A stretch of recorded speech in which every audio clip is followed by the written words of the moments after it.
Hello दोस्तों, जैसा कि आप सबको पता है कि 2020 के लिए फिजिक्स का नोबेल प्राइज जिसको दिया जाना है उसका अनाउंसमेंट हो गया है और इस बार इस पुरस्कार को दिया गया है रोजर पेनरोज, रीनहार्ड गेंजल और तीसरे हैं एंड्रिया गेज को इस पुरस्कार से नवाजा गया है।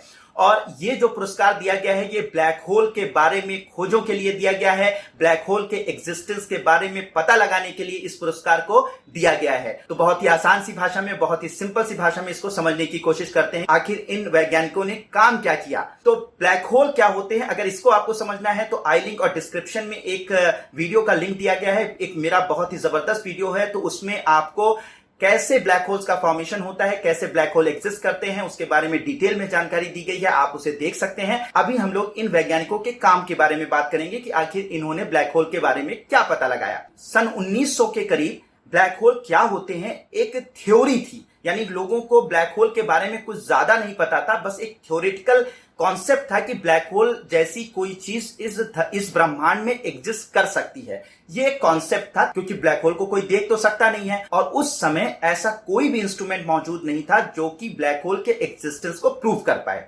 इवन कि मैं आपको बड़े आश्चर्य वाली बात बताऊं कि आइंस्टीन ने अपनी थ्योरी, जो सबसे मशहूर थ्योरी है थ्योरी ऑफ रिलेटिविटी, उस थ्योरी ऑफ रिलेटिविटी को जब प्रस्तुत किया तो उस थ्योरी ऑफ रिलेटिविटी की मदद से उन्होंने इस बात को प्रूव करने की कोशिश की या उन्होंने बताने की कोशिश की कि असल में ये जो ब्लैक होल होते हैं ये एग्जिस्ट नहीं करते हैं, ये सिर्फ थ्योरेटिकल है, असल में इनका एग्जिस्टेंस नहीं होता है। उनको बहुत डाउट था कि ब्लैक होल असल में एग्जिस्ट करते ही नहीं है। लेकिन 1965 में बड़ी मजेदार बात है, बहुत ही इंटरेस्टिंग बात है, इसे समझने की कोशिश कीजिएगा कि 1965 में रोजर पेनरोज ने एक जबरदस्त मैथमेटिकल मॉडल डेवलप किया और उन्होंने आइंस्टीन की थ्योरी ऑफ रिलेटिविटी की मदद से ही इस बात को प्रूव कर दिया ब्लैक होल असल में एग्जिस्ट करते हैं। और यहां तक उन्होंने कहा कि जो आइंस्टीन की थ्योरी ऑफ रिलेटिविटी है उसी का कॉन्सिक्वेंस है ब्लैक होल का बनना,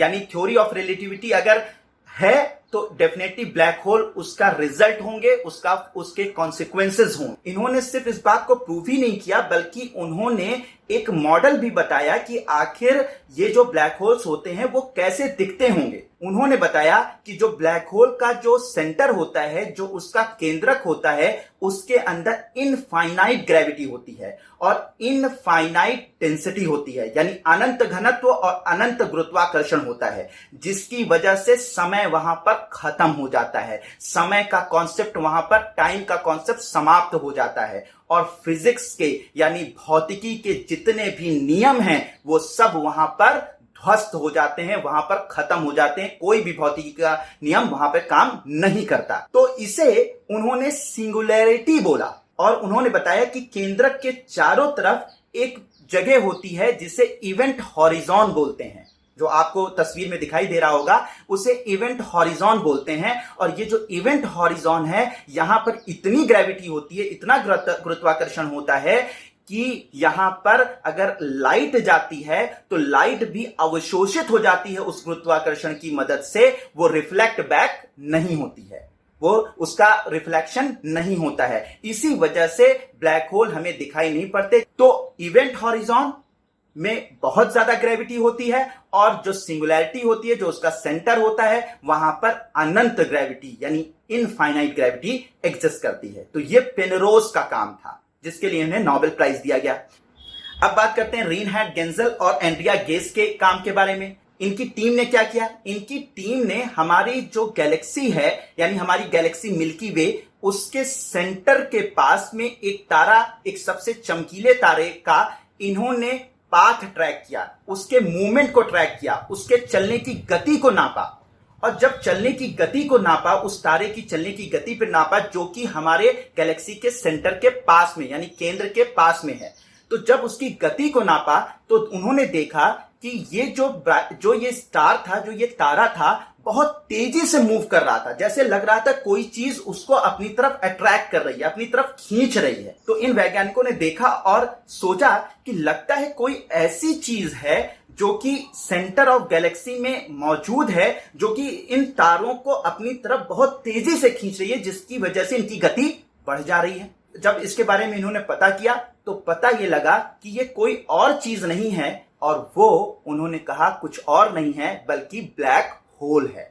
यानी हमारी गैलेक्सी का जो केंद्र है वहां पर एक ब्लैक होल एग्जिस्ट करता है। इस बात को प्रूव किया इन दो वैज्ञानिकों की टीम ने। तो इन्होंने ये भी पता लगाया कि जो हमारे सेंटर में जो भी चीज मौजूद है, यानी जो ब्लैक होल मौजूद है, वो हमारे सूरज के मास से लगभग 4 मिलियन टाइम ज्यादा है। यानी उसका द्रव्यमान हमारे सूरज के द्रव्यमान से 40 लाख गुना ज्यादा है। यानी इतना बड़ा ब्लैक होल एग्जिस्ट करता है हमारे गैलेक्सी के सेंटर में। इस खोज के लिए इन दो वैज्ञानिकों को नोबेल प्राइज दिया गया। अब इसका फायदा क्या है? इन खोजों का फायदा क्या है? सबसे बड़ा फायदा कि ब्लैक होल की एग्जिस्टेंस के बारे में पता लगा।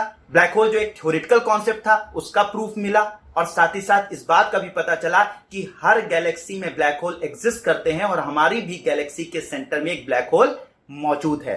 इसके साथ ही साथ इन वैज्ञानिकों की खोजों ने सिर्फ जवाब ही नहीं दिया, बल्कि फिजिक्स के सामने, एस्ट्रोनॉमी के सामने बहुत सारे नए सवाल भी खोल के रख दिए। तो ऐसे बहुत सारे सवालों के जवाब जानने की कोशिश हम अपने अगले वीडियोस में करेंगे। होप कि ये वीडियो आपको पसंद आया होगा, और अगर आपको पसंद आया है तो आप कमेंट बॉक्स में जरूर बताइए, और हम लोग मिलते हैं नेक्स्ट वीडियो में। Thank you so much. May God bless you.